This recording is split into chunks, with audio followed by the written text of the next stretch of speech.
안녕하세요. 오늘 이제 정식 개강일이고요. 지난주에 이제 공개 강의가 있어가지고 공개 강의에 참석하신 분들 같은 경우에는 조금 민법이라든지 시험 약간의 설명 이제 그 부분이 있었지만은 그건 다 잊어버리시고요. 잊어버리려고 안 해도 다 잊어버렸을까요? 그냥 오늘 이제 처음부터 시작이다 해가지고요. 하나씩 이렇게 보시면 되겠습니다. 그리고 이제 저 같은 경우에는 시험 전반에 걸친 그 설명 같은 경우에는요, 내일 학개론 선생님, 이영섭 선생님이 계십니다. 그래서 그 전체에 관한 것은 이영섭 선생님이 주로 많이 설명을 해드릴 겁니다. 저는 민법 시험에 관련된 이야기만 하고요. 이유는 뭐가 될까요? 저도 시험 설명해가지고 시험 전반에 걸친 우리 거 쭉 이야기를 할 수가 있는데, 그거는 저는 민법만 하고, 그 다음에 전체에 걸친 것은 내일 학개론 시간에 하게 되는 것은 저는 증이 없고요. 저희 이영섭 선생님은 증이 있습니다. 그래서 본인이 직접 시험 공부도 하셨고 그랬고 또 거기서 나름대로 어떤 과목들의 그 고충들 그런 것도 스스로 아시기 때문에 저는 그냥 민법만 이렇게 말씀을 드리고 이제 시험 전체에 걸친 것은 앞으로도 계속 틈나는 대로 또 선생님들이 각각 설명을 해 주실 겁니다. 그거는 이렇게 학개론 선생님이 하신다 이렇게 생각을 하시면 되겠고요. 지금 일단은 오늘 지금 저희가 책이 다 제본이 안 돼가지고요. 이렇게 가제본 되어 있는 것 그게 지금 나와 있고 그 다음에 같이 진행될 겁니다. 그러니까 저희 입문서랑 이렇게 두 개를 같이 가지고 보시면 되겠고, 저 입문서로는 이제 72페이지 펼쳐주시면 되겠고요. 그 다음에 저희 오늘 자료가 앞에가 지금 제 사진이 나와 있는데, 너무 이게 좀 잘 나왔습니다. 그래가지고 제가 들어오기 전에 좀 염려를 했던 게 실물보다 너무 잘 나온 것 아닌가 이제 그 생각은 좀 들긴 하는데 이 자료까지 이제 같이 펼치셔가지고요 보시면 되겠습니다. 그래서 자료는 일단은 이제 5페이지 펼쳐두시고요. 근데 오늘 지금 한 두어 시간 정도는 입문서에 있는 거 그 부분이 먼저 설명이 들어갈 겁니다. 그 부분이 설명 들어가고 그리고 이제 필요에 따라서 이렇게 자료 쪽으로 가도록 하겠습니다. 그래서 일단은 이제 제 소개는 해야 되겠죠. 그래서 저는요, 민법하고, 우리 시험 과목이 민법하고, 그 다음에 민사특별법이 있습니다. 민사특별법. 그래서 이제 이 부분 이렇게 강의를 하게 되고, 제 이름은 노준이고요. 그 다음에 이제 수강생분들이 저한테 별명을 붙여주셨는데, 시험 문제를 너무 잘 찍는다 해가지고, 이렇게 찍신이라고 불러주십니다. 찍신. 그러면 이제 우리가 일단 민법을 공부하게 되는 거니까 민법이 무엇인가 그것 자체는 이렇게 알아둬야 되겠고요. 물론 시험에는 안 나옵니다. 시험에는 안 나오고요. 민법이 뭐냐 이렇게 물어보면 조금 이따 우리가 잠깐 교재를 보겠지만 두 가지로 이렇게 설명을 합니다. 하나는 우리 대한민국에 민법전이 있습니다. 민법전. 그래서 민법전은 이렇게 민법 1조부터 해가지고요. 앞으로 이 표시가 나오면 1조 이거를 이렇게 표시로 하는 겁니다. 그래서 1조부터 1118조까지 이렇게 이걸로 구성되어 있는 우리 대한민국의 민법전 이거를 민법이라고 한다. 이런 식으로 이야기를 하는 것을 형식상 의미의 민법이다. 이렇게 이야기를 합니다. 그래서 그냥 이름을 보여주는 거죠. 민법이 뭐냐고 물어봤더니 그냥 민법전이다. 1조부터 1118조까지로 구성된 대한민국 민법전을 이야기한다. 이런 식으로 이거는 형식을 보여주는 거고요. 그러면 알맹이를 보여줘라. 그 부분을 바로 실질적 의미, 알맹이, 실질을 보여달라 해가지고요. 실질적 의미의 민법이라고 합니다. 그래서 실질적 의미의 민법은 그냥 간단합니다. 개인과 개인, 여러분하고 저하고, 예를 들어서 여러분하고 학원하고, 저하고 학원하고, 개인과 개인 간, 개인 간의 법률 관계, 이거를 이렇게 규율하고 있는 그러한 일반법을 민법이라고 합니다. 개인하고 개인 관계의 법률 관계라는 것은요, 지금 바로 우리가 이제 공부를 하겠지만, 권리 의무 관계를 나타냅니다. 권리 의무 관계. 돈 받을 권리가 있다. 손해배상 청구권이 있다. 그러한 권리, 그 다음에 또 이렇게 의무 관계, 이러한 것들을 규율한다는 겁니다. 그리고 참고로 저희 민법 같은 경우에는 언제 만들어졌냐면 58년 개띠해에 만들어졌습니다. 58년 개띠해에 만들어졌다. 지금 현재 민법이 58년 개띠해에 만들어져가지고 지금까지 쭉 시행이 되고 있는 겁니다. 그러면 그 이전에는 어떤 민법을 가지고 사용을 했느냐? 그 이전에는 일본 민법 있죠. 우리가 일제강점기가 있었기 때문에 일본 민법을 그대로 적용을 했습니다. 그래서 그거를 구민법이라고 합니다. 구민법. 그 이전의 민법을 옛날 민법, 그 다음에 현재 민법을 현행 민법. 현행 민법은 이렇게 58년도에 만들어졌습니다. 58년도에 만들어져 가지고요. 질문 하나 드려보겠습니다. 언제부터 시행이 됐겠는가? 객관식입니다. 69년부터, 아니 58년에 만들어져 가지고요. 59년부터 시행됐다. 아니면 깔끔하게 60년 1월 1일부터 시행됐다. 3번 61년도부터 시행됐다. 언제부터 시행됐겠습니까? 그냥 찍으시면 됩니다. 대충 느낌상. 힌트도 드렸는데. 예, 깔끔하게 이거는 60년 이렇게 1월 1일부터 해가지고 시행이 됐습니다. 그 민법. 그랬고, 이제 이렇게 쭉 시행이 되어 오면서 지금 현재 국회에 지금 계류되어 있는 게 우리 민법을 지금 바꾸려고 합니다. 나이가 너무 많이 되어가지고요. 표현이 너무 올드하다는 겁니다. 그래서 이제 그러한 표현들을 바꾸려는 그러한 작업들이 지금 이루어지고 있고요. 그 다음에 만약에 이제 그 작업이 오래 이루어진다라면 우리는 그 바뀌어진 그러한 표현들 부분들, 그러한 부분들도 이제 공부를 해야 되는 겁니다. 내용이 달라진 건 없습니다. 내용이 달라진 건 없고 표현만 좀 더 쉽게 되어 있는 그런 부분이 있으니까 이제 그 부분은 많은 선생님들이 다 예의주시하고 있습니다. 그래서 바뀌게 되면 이제 바뀐 그 쉬운 표현들, 그러한 부분들 반영해가지고 공부를 하게 되는 거고요. 그래서 이제 이 부분들, 요 부분이 민법입니다. 이 부분이 민법. 다음에 이제 우리가 해야 되는 것은 민법을 공부하는 게 아니라 민법 시험을 공부하는 겁니다. 민법을 공부하는 것과 민법 시험을 공부하는 것은 분명히 다르다라는 거죠. 분명히 다르다. 무슨 말입니까? 시험은요, 결과가 장땡입니다. 결과가. 오직 결과로만 이야기를 하는 겁니다. 그렇기 때문에 민법 자체를 공부하는 거하고 시험을 공부하는 거하고는 상당히 다른 부분이 있다라는 거. 그랬을 때 이제 민법 시험은요, 세 바퀴로 되어 있습니다. 민법 조문. 지금 여기에서 1조부터 1118조까지 있으면 쭉 구성을 하고 있는 이 민법 조문이 도대체 무엇을 이야기를 하고 있는가, 그거를 공부를 해야 한다는 겁니다. 그런데 민법 조문이라는 것은요, 상당히 함축적으로 표현이 되어 있습니다. 축약되어 있어가지고. 무슨 말이냐? 성경, 그 다음에 불경이라든지 코란이라든지 그냥 경전이라고 생각하시면 돼요. 경전. 그러면 그 말들은 어떻습니까? 되게 어려운 말들이죠. 그렇기 때문에 예를 들어서 그 설교라든지 그런 것들이 있는 것처럼 이것들을 풀어서 이 조문이 어떠한 것을 나타내는가, 이것을 해석을 해주는 것, 그 부분이 이론 부분인데 그 조문에 대한 해석을 대법원도 하고요. 그 다음에 민법 학자들도 합니다. 민법 학자들도. 그래서 이 부분에 있어서 우리는 그 해석 중에서 판례의 해석을 공부를 하는 겁니다. 이게 어떠한 의미인가, 이제 그거는 하나씩 공부를 하시면서 이렇게 확인을 하면 됩니다. 그러면 학자들이 해석을 하는 것은 이것을 우리가 학설이라고 부릅니다. 학설. 그런데 시험 자체에서는 큰 의미가 없다라는 겁니다. 우리 시험은 객관식 시험이기 때문에요. 1번부터 40번까지 40문제가 나오고 그 다음에 5개 중에서 하나를 골라야 됩니다. 그래서 다음 중에 틀린 것은, 다음 중에 옳은 것은 이렇게 되어 있고요. 옳은 것은 이런 식으로 나와 있는데 대부분의 시험 문제에서 가로에 보면은 다툼이 있으면 판례에 따른다. 이러한 식의 표현들이 다 나와 있다는 겁니다. 조금 전에 민법을 공부하는 것하고 민법 시험을 공부하는 것은 다르다. 그 가장 큰 차이가 뭐냐면 민법을 공부할 때는요, 이 학자들 간의 다툼, 학설의 다툼이라고 하죠. 이것 자체도 공부를 해야 된다는 겁니다. 그렇지만 민법 시험을 공부를 할 때는 얘들은 거의 의미를 갖지 않는다는 겁니다. 그러면 왜 다툼이 있을까? 이게 자연과학이 아니기 때문에 그렇습니다. 올해 있었던, 물론 민사 판례는 아니지만 우리 헌법재판소에서 아주 유명한 사건이 나왔죠. 어떤 사건 나왔습니까? 간통죄가 위헌이라는 판단이 났다는 겁니다. 위헌이다. 그랬을 때 그 간통죄가 위헌이라는 건요, 여러 번 헌법재판소에서 판단을 했습니다. 그런데 그 전까지는 어떻다고 했느냐? 합헌이다. 헌법에 위반되지 않는다, 이렇게 판단을 했다라는 겁니다. 그런데 그 자체가 같이 판단이 들어가야 되니까 달라질 수가 있다라는 겁니다. 그랬고 이번에 위헌 결정이 난 것도요, 헌법재판소 재판관들 전부가 위헌이다, 그렇게 하지 않은 겁니다. 그렇게 하지 않는 거다. 나중에 우리가 대법원 판례도 보면은 결국에는 판사님들의 의견이 다 일치하는 게 아닙니다.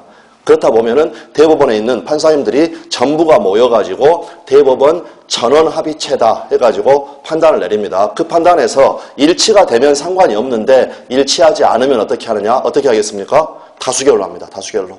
그런 식으로 다툼이 발생할 수밖에 없는 것. 이거는 자연과학이 아니기 때문에 딱 맞아떨어지는 게 아니고 자기 가치관에 따른 그런 판단이 있을 수가 있기 때문에 다툼이 생길 수밖에 없습니다. 다툼이 생길 수밖에 없는데 이 학설 같은 경우에는 엄청난 다툼들이 있습니다. 그러니까 앞으로 우리가 공부해 나가는 부분에 대해서 모두 다 대부분 다 다툼은 있다고 생각을 하시면 됩니다. 그러면 이 부분들 같은 경우에는 다툼이 있으면 판례에 의함 이렇게 시험에 출제가 되기 때문에 결국에는 우리가 공부를 해야 되는 것은 판례를 공부를 해야 된다는 겁니다. 판례를 공부를 해야 된다. 그렇지만 이제 전체적으로 비율을 한번 따져보면요. 조문은 한 20% 정도 차지하면 된다고 보시면 되고 판례가 압도적인 비율을 차지합니다. 판례가. 그런데 이제 지금 저희가 11월, 12월에 공부하는 그 과정에서는 일단은 판례 부분이 많이 그렇게 소개가 되지는 않습니다. 그런데 이제 제가 가장 중점을 두게 되는 부분들은 1, 2월 강의부터 들어가게 되면은 이제 판례 강의, 특히 판례를 기억하는 것, 거기에 많이 핵심을 두고 공부를 할 겁니다. 그러면 이제 조문과 판례가 중요한데 우리 민법 시험은 세 바퀴로 구성이 되어 있습니다. 어떤 조문이 중요하고 어떤 판례가 중요한가, 이거는 전혀 어렵지 않습니다. 중요한 것들은요, 이미 다 시험에 전부 나왔다는 겁니다. 시험에 전부 다 나왔다. 그래서 결국에는 어떤 조문을 공부해야 되고 어떤 판례를 공부해야 되고 이것 자체가 이렇게 기출문제가 전부 다 보여주고 있다는 거. 그래서 기출문제를 통해서 판례 같은 경우에는 한 80점 정도 맞으려고 한다라면은 대략 한 600개 정도 판례를 이렇게 알아두면 되고요. 그 다음에 한 90점 이상 맞으려고 한다. 그러면은 한 800개 정도 판례, 그 정도 알아두면 됩니다. 그런데 이제 우리들은 일단 기본적으로 요 판례 같은 경우에는 최종적으로 목표는요, 한 600개 정도까지, 그럼 80점 목표로 한다라는 거죠. 이유는 간단한 게 저희 시험이 100점 만점이지만 과락 제도가 있죠. 과락 제도가. 그러니까 민법을 100점을 맞고 학계론을 만약에 30점 맞았다. 반대도 마찬가지겠죠. 130점을 맞아서 평균은 65점이 나왔다고 하더라도 40점 밑에가 있으면 과락으로 떨어지게 되니까 결국에는 우리는 80점만 목표로 하면 되는 겁니다. 그런데 이제 그 80점 자체가 그렇게 쉬운 일은 아니고요. 그래서 이 세 개를 우리가 앞으로 계속 공부를 해 나가게 된다. 이제 그것 자체를 일단은 인식을 꼭 하시면 되고요. 언제든지 기본서를 본다라든지 아니면 제가 수업 중에도 이 부분이 직접 판례라는 표현이 안 돼 있지만 이 부분은 판례가 이야기를 하고 있습니다. 그 말이 들어갈 때는요, 판례는 그냥 언제나 시험 문제다. 이렇게 해서 특히 그 중요성을 의식을 해 주시면 되는 그러한 부분이 되겠습니다. 그랬고, 이제 그 앞으로 민법 공부를 할 때 민법 시험 공부, 여기에서 가장 중요한 것은요, 일단은 이제 강의가 되겠습니다. 강의. 무슨 말이냐? 저희가 법을 전공을 하지 않았기 때문에 특히 민법이 상대적으로 시간이 가장 많이 걸리는 이유는 진입장벽이요. 처음에 공부하는 분들이 공부하기가 되게 어렵습니다. 되게 어렵다. 그러니까 다른 과목들도 어렵죠. 어려운데 특히 민법 같은 경우에는 시간이 많이 걸립니다. 상대적으로 많이 걸리기 때문에 일단은 그 공부할 때는 초반에 그 강의가 중요하고요. 그 다음에 기본서. 1월부터 나오게 되는 이 기본서. 그래서 어떤 이야기들을 하냐면 기본서를 10번을 읽으면 시험에 떨어질 수가 없다. 이렇게 말씀들을 많이 합니다. 그 사실은 맞습니다. 그 사실은 맞는데 나중에 그 8월, 9월 가보면은 공부를 쭉 해오셨는데도요. 기본서 한 번이 정독이 안 되신 분들도 꽤 많습니다. 물론 그러셔도 또 합격하는 데는 큰 무리가 없기도 합니다. 합격할 수는 있지만 근데 기본서 자체가 중요하다 이거 생각하시고요. 그 다음에 시험 자체는 결국엔 어떻게 되는 겁니까? 암기하고 이해하는 겁니다. 이게 민법 시험이 세 바퀴로 되어 있으면 일단 첫 번째는 이해하고 그 다음에 어떻게 해야 되겠습니까? 암기할 것은 암기를 해야 된다는 거. 그런데 이제 안 좋은 결과가 나오시는 분들은 꼭 이걸 반대로 갑니다. 반대로 간다. 예를 들어서 일단 이거는 암기해 두십시오. 하면은 에이, 법이 이해를 해야지 무슨 암기냐. 그렇게 해가지고요. 먼저 암기해라 한 부분을 암기를 안 하십니다. 어떤 부분들이 있는 거냐면 시간이 가야 이해가 되는 그런 부분들이 있습니다. 처음엔 안 되고 그런 부분인데 중요는 하다라는 겁니다. 중요는 하고 이해하는 데는 시간은 좀 걸리고 그러면 그런 경우에는 먼저 그냥 암기부터 하십시오. 그런 말씀을 드리면 이해가 안 되는데 어떻게 암기를 하느냐. 그래서 이 암기가 안 되어 있습니다. 그 다음에 이제 어떤 부분은 또 이해를 해야 된다라고 말씀을 드리면 어려워서 또 이해하는 것을 포기를 하십니다. 그러면 결국에는 이해도 안 돼버리고 암기도 안 돼버리고 그러니까 결국에는 이 두 가지를 반드시 병행을 하셔야 된다. 물론 민법 공부이기 때문에 가장 중요한 것은 이해입니다. 이해. 하지만 시험 공부에 있어서는 암기까지 같이 병행이 반드시 돼야 된다는 거죠. 그리고 이제 바로 다른 과목들하고 같이 공부를 하면서 느끼시겠지만 이게 기억력이 사람이 한계가 있고요. 저희들이 또 아주 어린 나이도 아니기 때문에 생각보다 엄청나게 빨리 잊어버립니다. 그래서 민법의 매력이 뭐냐면요. 민법의 매력이 이제 앞으로 공부를 조금 해가면 해갈수록 재밌습니다. 분명히 재미를 느끼십니다. 그리고 재미를 느껴야 이제 합격으로 가는 지름길이 되는 거죠. 근데 매력이 아니라 또 마력도 있습니다. 마력. 휘발성. 한번 머리에 들어갔다가 이게 빠져나가는 속도가 엄청나게 빠릅니다. 엄청나게. 그렇기 때문에 결국엔 어떻게 해줘야 되겠습니까? 반복 이렇게 해야 된다라는 거. 그랬고 이제 다른 선생님들도 말씀을 드리겠지만 지금은 어떤 생각을 가지고 계시고 되냐면 한 보통의 경우에 한 3, 4월까지를 이야기를 하는데요. 그때에는 다른 과목은 수업만 듣고 그냥 민법에 올인한다. 이렇게 생각하시고 공부하시는 게 가장 올바른 방법입니다. 이제 그 부분은 다른 선생님들도 쭉 말씀들을 해 주실 겁니다. 그래서 다시 한번 정리해보면 조문하고 판례하고 그게 핵심이 시험에 나오는 거고 그걸 보여주는 건 기출문제고 걔들을 공부를 할 때 이제 강의와 기본서를 통해서 해가면서 그 다음에 이해, 암기, 요거 반복하는 겁니다. 이제 이거는 약간 추상적인 표현이 되겠고 저희가 기본서가 나와가지고 1, 2월부터 강의를 하게 되면요. 어떻게 하면 그냥 합격한다. 어떻게 하면 한다. 딱 방법론이 정해져 있습니다. 올해도 합격하신 분들, 특히 각 학원에서 1, 2등 다투시는 분들, 그분들 같은 경우에는 제가 1월 달에 이 작업하면 100% 합격합니다. 라고 말씀드린 그 방법을 하신 분들이 그걸 다 유지를 하십니다. 근데 그 방법을 지금 말씀을 안 드리는 이유는 뭐냐면 기본서가 나와야 됩니다. 기본서가 나와야 그래서 그때 그 방법은 그때 이렇게 말씀을 드리기로 하고요. 그러면 지금 여기에서는 일단 지금 첫 시간, 둘째 시간 정도까지 길면 셋째 시간 정도까지도 저희 입문서 2페이지 가지고 이루어집니다. 입문서 2페이지 가지고 이루어지니까 일단 거기를 잠깐 보시면 72페이지 가장 위에 보면요. 큰 제목이 법률 관계와 권리 변동이라고 되어 있습니다. 그리고 그 밑에 이제 총설 해가지고요. 1번에 민법의 의의가 나와 있고 72페이지입니다. 72페이지. 저희 입문서 72페이지. 그래서 위쪽에 민법의 의의가 나와 있고 제가 방금 말씀드린 두 가지가 나와 있습니다. 양가로 1번에 민법이란 형식적으로는 민법이라는 이름을 가진 성문의 법전, 민법전을 말한다. 그거를 형식적 의의의 민법이라고 하고요. 이거는 58년 개띠에 공포가 돼가지고 59년도 아니고 61년도 아니고 깔끔하게 60년 1월 1일에 시행된 그러한 민법전을 이야기를 하고요. 다음에 이에 반해서 실질적 의의의 민법이라는 것은 사인 간의, 그 말은 개인과 개인 간의 생활관계를 규율하는 법규범의 총체다. 이렇게 이야기를 합니다. 그리고 더 이제 밑에 설명이 나오겠지만 더 정확한 표현은 생활관계라는 것보다는 법률관계입니다. 왜냐하면 생활관계는 법에 의해서 규율되는 관계도 있지만 도덕이라든지 종교규범에 의해서 규율되는 관계도 있기 때문에 이렇게 정확한 표현은 법률관계를 규율하는 그러한 법규범의 총체다. 이렇게 나와 있고요. 양가로 2번에 민법은 국가 전체의 법 질서 내지 법 체계 가운데에서 사법이고 그 다음에 일반 사법이고 실체법으로서의 성격을 가진다. 그래서 여기에서는 지금 이 용어들 자체 큰 의미 없습니다. 지금 읽어보는 건 시험 안 나오는 겁니다. 그랬을 때 일반 사법이다 했을 때 일반법이라고 그 용어 자체만 하나 이렇게 기억을 해두시겠습니다. 민법은요. 일반법이어가지고요. 모든 사람들에게 다 적용됩니다. 그런데 우리 시험 범위가 민법하고 민사특별법으로 되어 있죠. 민사특별법. 이 특별법에 반대되는 말이 일반법입니다. 일반법.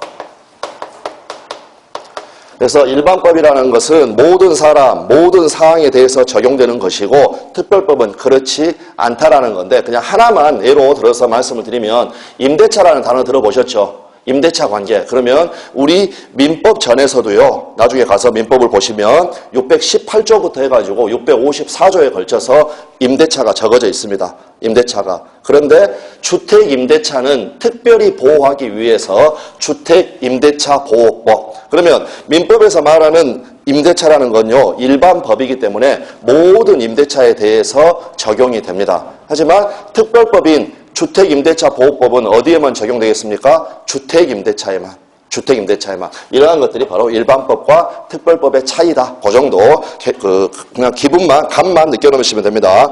다음에 이번에 민법전에 편성 방법과 체계에 나와 있고요. 양반의 1번 보시면 우리 민법은 권리의 내용상 분류를 기준으로 해서 민법 총칙, 물권법, 채권법, 친족법, 상속법 총 5개로 나누어 규정을 하고 있다. 그래서 이제 이 부분 같은 경우에 대충 개관은 해둘 필요가 있습니다. 그래서 방금 그 자료를 보면은 권리의 내용에 따른 분류에 따라서 이런 표현이 나옵니다. 내용에 따라서. 그래서 결국에는요. 우리가 개인과 개인이 맺는 그 법률 관계는요. 2가지입니다. 하나는 재산관계.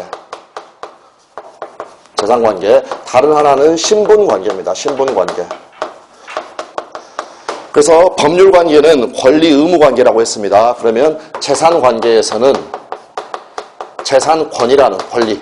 재산권이라는 권리. 물론 의무도 있습니다. 의무도 있지만 일단은 권리 중심으로 파악을 하는 겁니다. 그 다음에 신분관계에서는 신분권. 이러한 단어들이 나오게 됩니다. 이러한 단어. 그랬을 때 이 신분에 관한 법률, 신분에 관한 부분, 이때의 법률관계를 다루는 게 친족법하고 그 다음에 상속법입니다. 상속법. 그런데 이 부분들 같은 경우에는요. 우리 업무하고 관련이 없죠. 우리 업무하고 관련이 없습니다. 뭐 결혼이라든지 뭐 양자라든지 자식과 친권이라든지 그러한 부분들은 관련이 없기 때문에 이 부분은 우리 시험 범위가 아닙니다. 우리 시험 범위가 아니고 결국에는 재산권은요. 물건에 대한 권리인 물권하고 그 다음에 사람에 대한 권리. 나한테 돈 빌려갔다. 돈 빌려갔으니까 그 친구에 대해서 어떻습니까? 돈 갚아라 라고 말할 수 있는 그러한 권리. 한 달 동안 회사에서 열심히 일했다. 거기에 대해서 월급을 달라고 하는 사람에 대해서 어떠한 행위 해달라고 요구할 수 있는 권리인 채권. 이러한 식으로 해서 하나, 둘, 셋, 넷. 4개죠. 근데 방금 우리가 읽어본 바에 의하면 5개로 구성이 되어 있다라고 그랬죠. 그 5개로 구성되어 있는 것, 이제 그 부분이 여기 위에가 민법 총칙이라는 게 있습니다. 민법 총칙. 민법 총칙 또는 민법 총론, 이렇게도 이야기합니다. 그랬을 때, 이제 우리 법 같은 경우에는요, 우리가 독자적으로 만든 게 아닙니다. 독자적으로 만든 게 아니라 유럽의 법이 일본을 통해 가지고 우리나라에 들어왔다가 그걸 토대로 해서 만든 겁니다. 그래서 그 체계 자체는 유럽 사람들, 특히 독일이라든지 프랑스라든지 그 사람들이 가지고 있는 체계를 그대로 받아들인 겁니다. 그런데 독일 사람들이 우리 어렸을 때도요, 좀 이야기 들어보면 되게 좀 막 그 관념적이고 논리적이고 철학적이다. 뭐 그런 부분 좀 들어보신 부분 있습니까? 철학자들도 보면은 어떻습니까? 독일 사람들이 좀 많다라는 겁니다. 그래서 그 사람들의 사고 방식이 그렇게 생겨 있습니다. 사고 방식이. 나중에 저희 이제 자료에 들어가 보면 그 부분도 나와 있는데 지금 잠깐 말씀을 드려보면은 우리 민법의 독특한 그 규정 체계, 그거는요, 총칙하고 각칙으로 이렇게 구성이 되어 있는 것. 이 부분이 특별한 방식입니다. 특별한 방식. 각칙, 총칙, 론 똑같은 겁니다. 총칙, 총론, 각칙, 강론. 그래서 이거는 개별적인 규칙입니다. 개별적인 규칙. 그랬고 총론이라는 것은 공통으로 전부에 대해서 적용되는 규칙. 그래서 나중에 이제 우리가 공부를 하게 되면 물권을 가게 되면요. 물권법도 어떻게 구성이 되어 있냐면 이게 기본적인 그 편성의 방침입니다. 공식입니다. 그러니까 물권법을 들어가도 나중에 보면 물권법 총칙 또는 총론, 물권법 각칙 이렇게 구성이 되어 있습니다.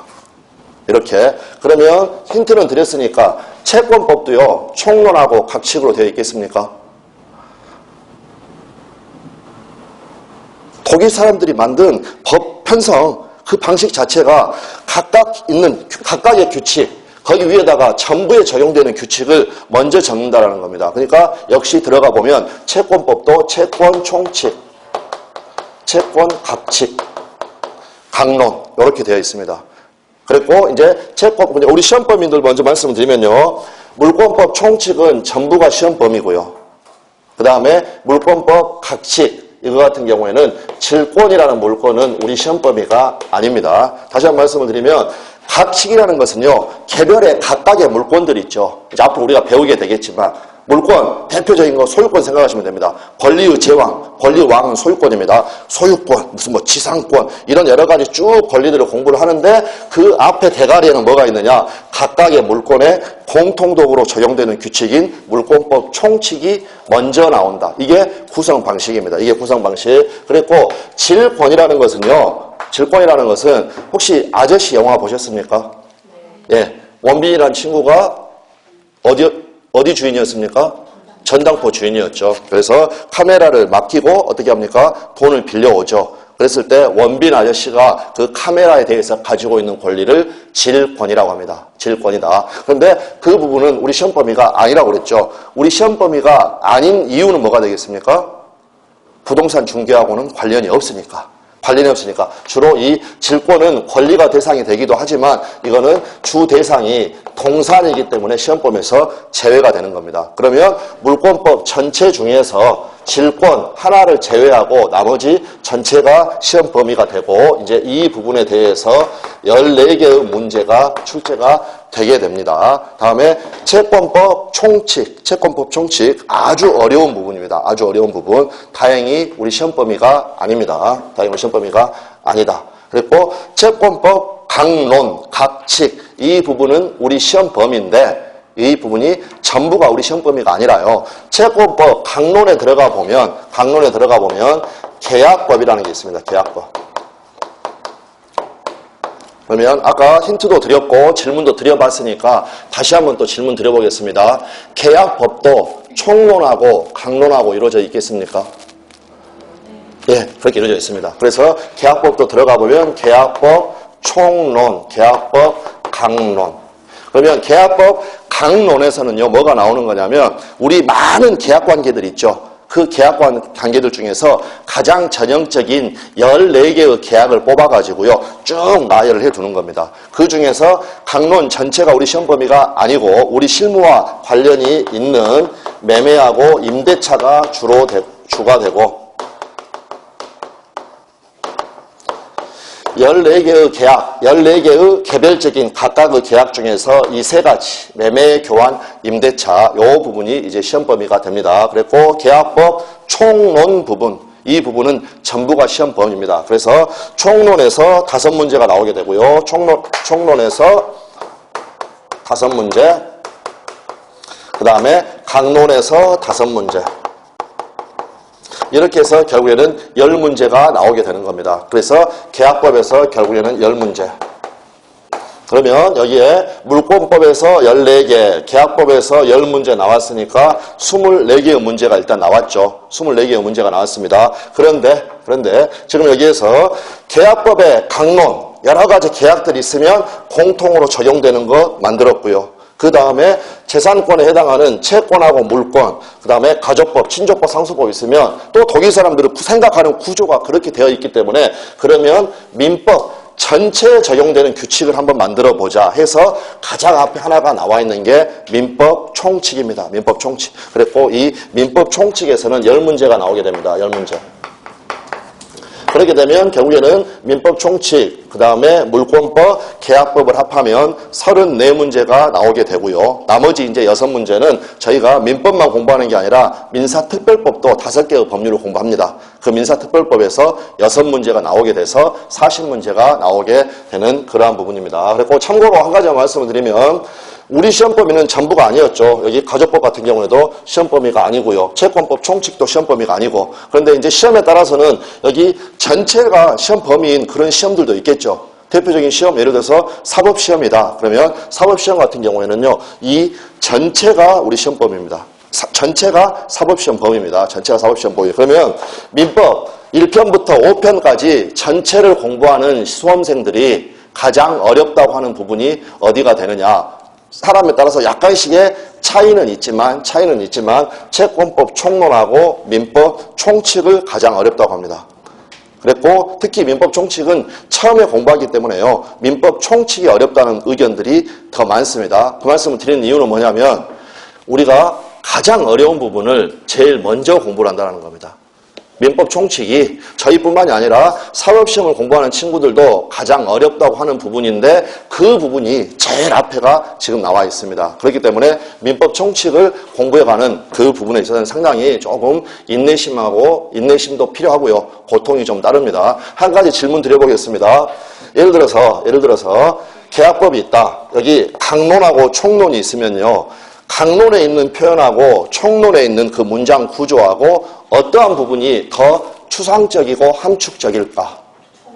총론이겠죠. 왜 그렇습니까?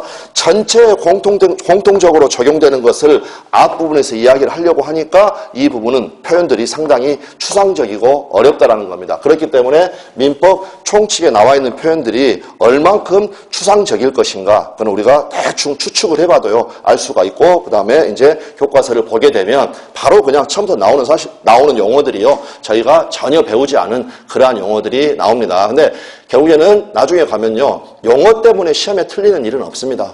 용어 때문에. 다만 처음에 접할 때만 조금 어려운 그러한 부분입니다. 그러면 저희는 지금 입문 과정을 공부를 하고 있기 때문에 여러분들이 목표의식을 잡으셔야 됩니다. 그 말은 무슨 말이냐. 지금 11월, 12월 공부해가지고요. 가령 용어 중심으로 쭉 설명을 한다. 그 용어 다 알아들을 수가 없는 겁니다. 만약에 용어 전체를 알았다. 그러면 그걸로 공부가 끝나는 겁니다. 법이라는 것 자체가 개념 법합이다 해가지고 영어로 다 구성이 되어 있는데 영어를 다 알았다면 그건 더 이상 공부할 필요가 없는 거죠. 없는 거니까 결국에는 지금 우리 11월, 12월의 목표는 뭐냐면 어떠한 부분이 중요한가 그러한 부분들 파악을 하고요. 그 다음에 어떠한 제도들이 중요한가 어떠한 제도들이. 그런데 나중에 저희 기본서를 보게 되면은 어떠한 제도를 공부를 하게 되면 거기에 대한 설명이 제가 봤을 때는 조금 부족합니다. 제가 봤을 때는 좀 부족하다. 그래서 지금 우리 자료 길라잡이 민법 그걸 만든 거고요. 거기에는 그 특수한 중요한 제도가 나와 있으면 거기에 대해서 가급적이면 최대한 설명들이 들어가 있기 때문에 이제 그 부분을 공부하는 게 상당히 중요하고요. 그 다음에 지금 11월, 12월 과정에서는 그냥 너무 스트레스 받지 마시고 그대로 그냥 들으시면서 아 저런 부분들이 중요하다더라. 그래가지고 1, 2월 달에 다시 한번 강의에 들어갔을 때 11월, 12월에 배웠기 때문에 알아야 된다가 아닙니다. 아 그때 한번 들어봤다. 아 이거 중요하다고 했다. 그 정도만 생각나시면 되는 그게 목표입니다. 그게 목표. 네 그렇게 이제 봐주시면 되겠고요. 그래서 이렇게 해서 우리 시험은 구성이 되어 있습니다. 시험은 구성이 되어 있고 그 다음에 이제 저희 입문서 같은 경우에는 여기 민법 총칙 이 부분부터 해가지고 가장 어려운 부분부터 설명이 쭉 나와 있고요. 가장 나와 있고 그 다음에 이제 저희 그 자료 같은 경우에는 여기 계약법 부분. 이 부분부터 나와서 들어가게 됩니다. 그런데 먼저 우리가 그 민법 총칙에서 지금 그 입문서에 처음에 나와 있는 72페이지와 73페이지에 나와 있는 그 용어들은 좀 공부를 할 필요가 있기 때문에 그래서 다시 한번 아까 그 봤던 부분의 그 뒷부분을 좀 보겠습니다. 우리 아까 2의 1번까지 봤습니다. 2의 1번까지. 다시 한번 보면 우리 민법은 권리의 내용상 분류를 기준으로 해가지고 재산권이냐 신분권이냐 그런 것들 해가지고요. 민법 총칙, 물권법, 채권법, 친족법, 상속법 총 5개로 나누어 규정을 하고 있다. 양가로 2번 보시면 이와 같이 공통된 원리를 규정하는 총칙을 앞에 두고 그 뒤에 각각의 개별적인 제도, 특별한 내용을 각칙으로 편성하는 방식을 판덱텐식 편벌법이라고 한다. 이 용어는 중요한 게 아니죠. 유럽 사람들, 독일 사람들이 이렇게 생각을 한다는 겁니다. 그래서 민법은 각칙 내에서도 또다시 총칙과 각칙으로 규정하고 있다. 여기 채권법 각칙 중에서도 다시 계약법을 가니까 이 속에 들어가면 또 총론, 강론. 지금 이거는 나중에 우리 매매를 공부하실 때 기억이 나실지 모르겠지만 기억을 하고 계실지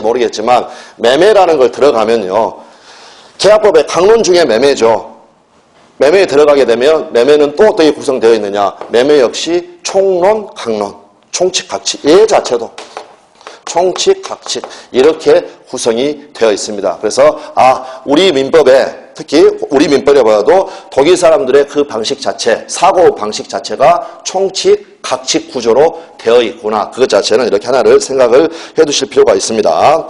양가로 3번에 그러나 민법 제1편 민법 총칙은 제목으로만 보면 민법 총칙이니까 이 전체 민법 전체에 공통되는 규칙이어야 할 것 같지만 사실상은 체계상 민법 총칙편은 체계상 재산법과 가정법에 대한 통칙으로 구성하고 있지만 사실은 재산법의 총칙으로서 기능을 하고 친족상속법에는 일부만 그 적용이 있다. 근데 이제 친족상속법 자체가 우리 시험 범위가 아니니까 거기는 크게 신경 쓸 필요는 없겠죠. 그래서 이러한 구성 자체만 알아두시면 됩니다.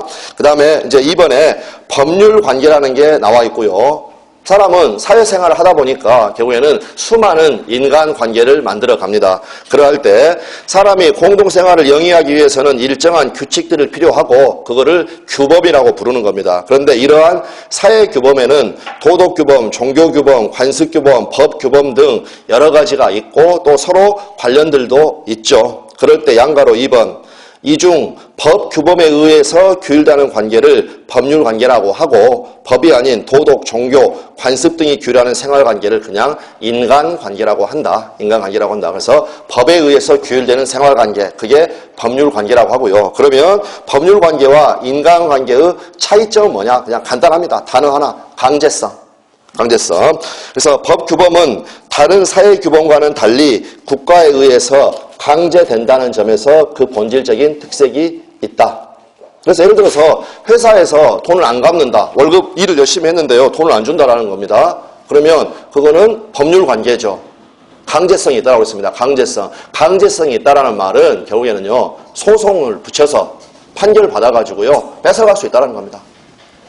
강제 집행을 할 수가 있게 된다. 그게 이제 가장 큰 특색이라고 하겠습니다. 그 다음에 양가로 3번에 아까 우리가 민법은 개인 간의 법률관계를 규율한다고 했는데 법률관계는 권리 의무관계라고 말을 할 수가 있고요.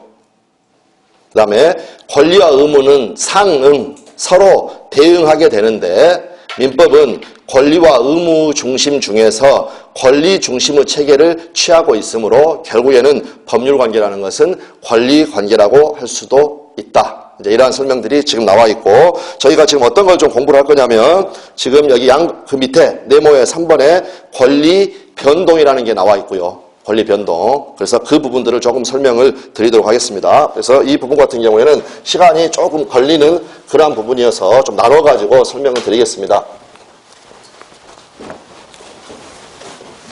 그래서 우리가 지금부터 쭉 공부를 해가는 건요. 권리 변동을 공부를 해가는 겁니다. 권리 변동.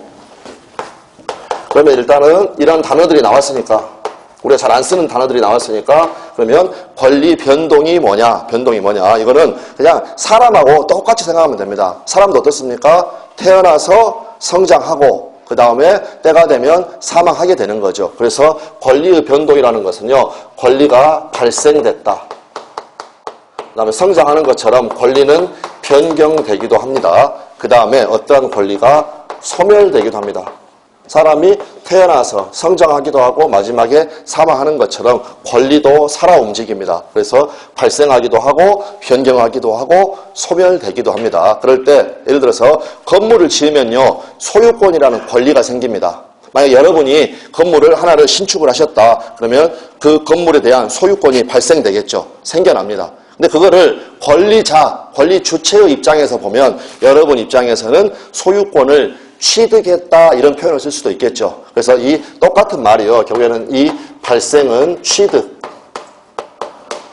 권리 주체의 입장에서 보면 소유권을 취득했다 이런 표현을 쓰기도 하고요. 변경은 그대로 이렇게 가고 그 다음에 소멸했다라는 것은 상실했다 이렇게 표현하기도 합니다. 그리고 여기에서 여기 득 취득했다 해서 득 소멸했다 해서 실 그다음 변경은 그대로 해가지고요. 나중에 이거는 이제 우리 법 조문에도 나오는 그러한 표현이 되겠습니다. 그래서 권리 변동이라는 것은 결국에는 권리의 득실 변경을 이야기한다. 득실 변경. 취득, 상실, 변경. 그건 또 발생, 변경, 소멸. 같은 이야기입니다. 같은 이야기. 그리고 이제 이 각각을 보는 겁니다. 각각을. 권리의 취득 부분. 권리의 취득 부분. 그러면 권리의 취득. 이거 같은 경우에는요, 나눕니다. 원시 취득이라는 게 있고요. 그 다음에 승계 취득이라는 게 있습니다.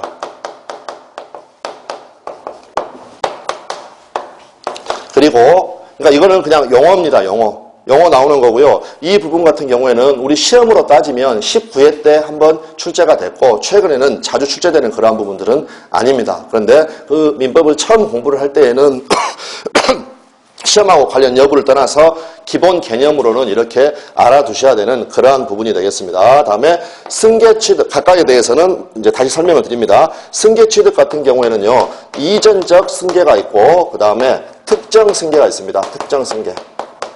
그 다음에 이전적 승계와 설정적 승계가 있고요. 설정적.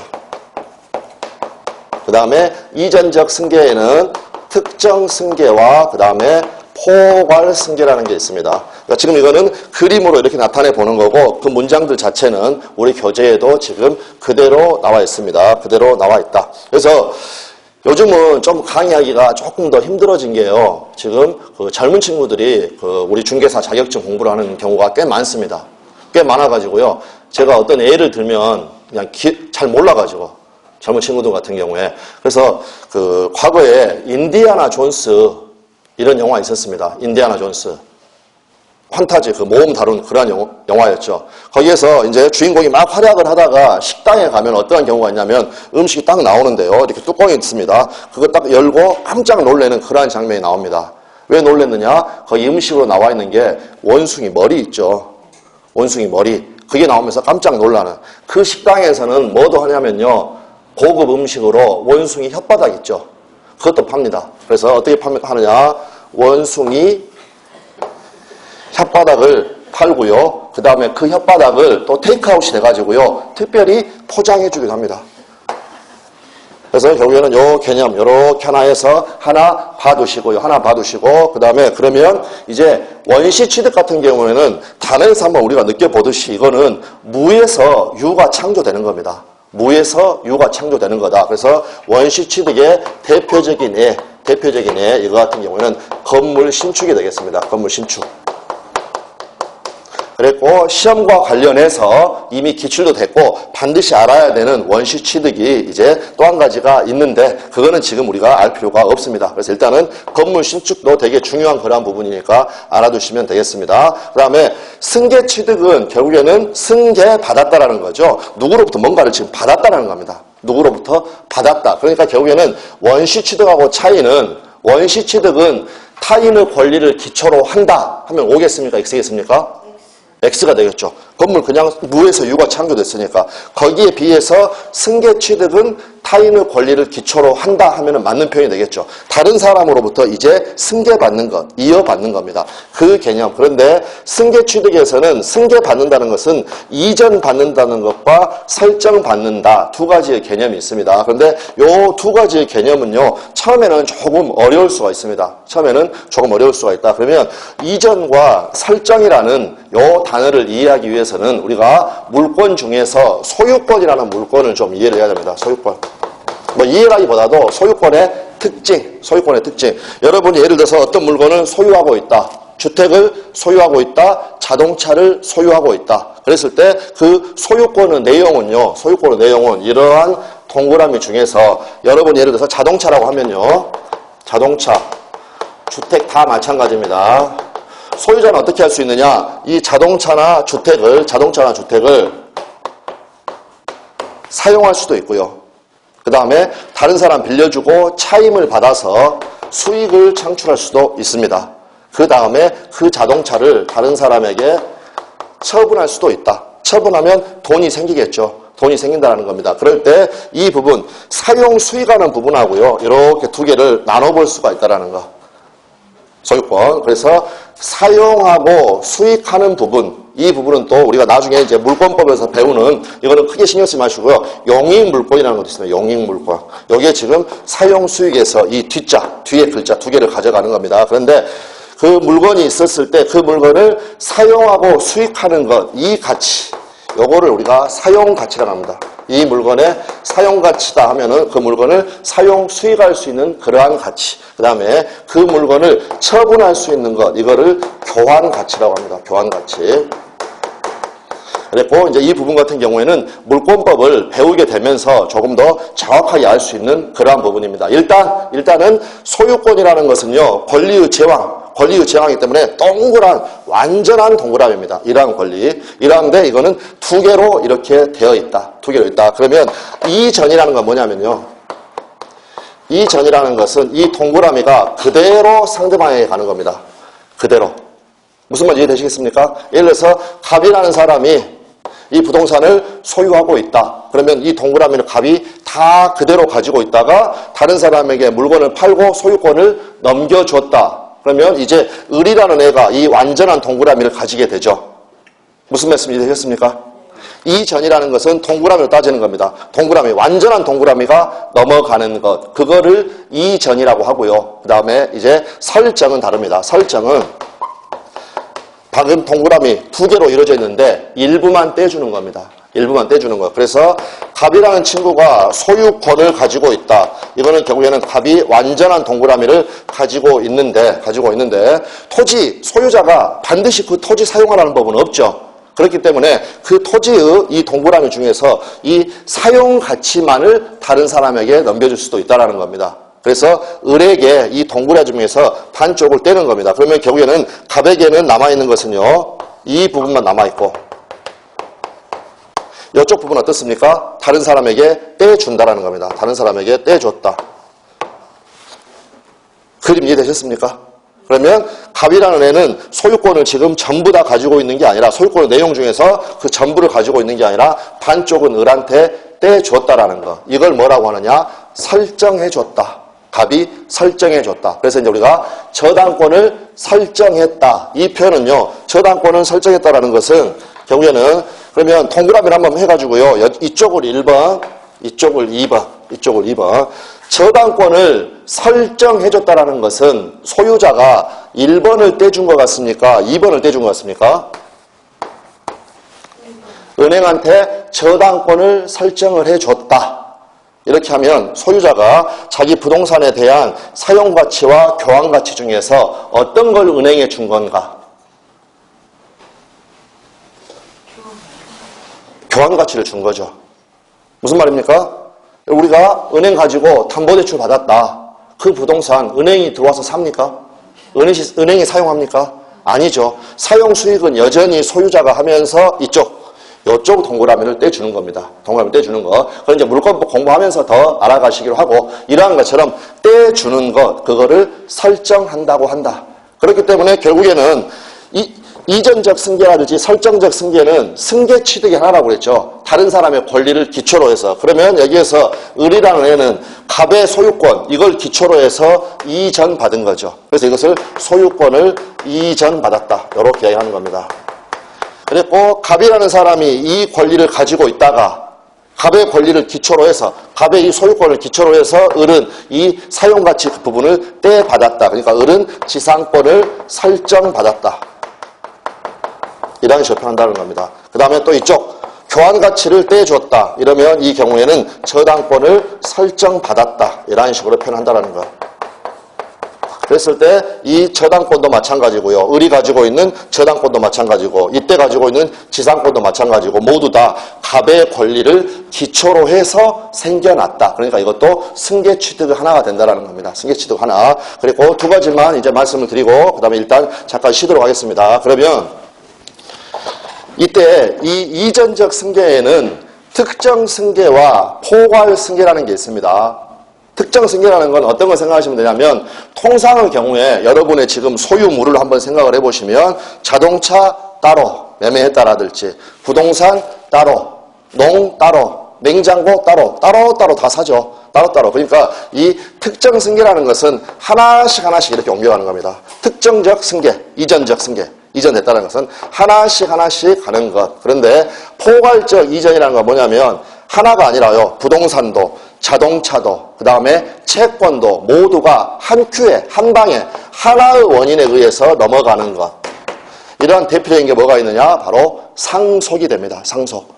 그래서 예를 들어서 외아들만 있는데 아버지가 사망하셨다. 그러면 아버지가 가지고 있었던 재산상의 권리 의무, 특히 권리 중심으로 보면 부동산, 자동차, 냉장고 모든 게 어떻습니까? 상속을 원인으로 해서 한 방에 넘어온다는 거. 한 방에. 그거를 이렇게 포괄적 승계, 포괄적 이전이다 이렇게 이야기를 하고요. 그래서 여러 가지 동그라미가 오는 겁니다. 이게 바로 상속이 된다. 상속.